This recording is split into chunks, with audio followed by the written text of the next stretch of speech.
ايوه. هيشارك يا عمران 17. ومن بعدها مع دخل دولة. لا بعدها ضليت ادخن. هي ما بعدين نفعته غير قصص نفعته. لا اكلت قتله ما حسنت يعني، حاولت انه اعدي عن دخان. اي بس صار لي 8 سنين.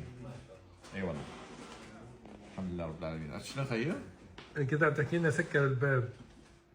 نعم بعد ما سكر الباب الغرفة عليه سكر الباب وقال لامي لا حدا يدخل لجوا. إيه انا مشتاق له كثير لصبحي، عرفت شلون؟ قلت له ان شاء الله ربي تشتغل لك مكه والمدينه. وطالع اشتياقه يا اخوي. طالع اشتياقه كله علي. المهم لا حدا يخلي ابوه يشتاق له. ايوه نصيحه. خصوصي اذا خصوصي اذا الاب بيعرف انه ابنه بلش يدخن. والله يا ابو الورد طلع عفوا يا ابو سلطان. ايه تفضل. اذا مو اذا بياكل قتله، اذا بحبسه، اذا كذا، اذا ما كان الشخص هو عنده اراده صعب كثير واحد يعدي عن الدخان. صح. عرفت شلون؟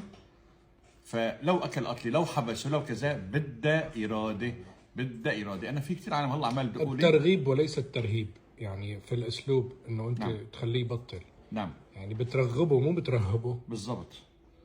غوالي ايوه لا حدا يخلي ابوه يشتاق له. اي والله عن جد عن جد غوالي. يعني ديروا بالكم لا ابوكم يشتاق لكم. انا يعني عم بنصحكم ها. بس هلا ما ضل مثل اول يا اخوي. صح والله عن جد يعني جيل اولي غير هلا. صح. هلا يعني نحن بنتمنى انه ما يحبحبوا. صح. هلا طلع شيء جديد. اللهم عافينا. أيوه. الله يحمي اولادنا، آمين. اولادكم، اولاد ام سيدنا محمد. امين.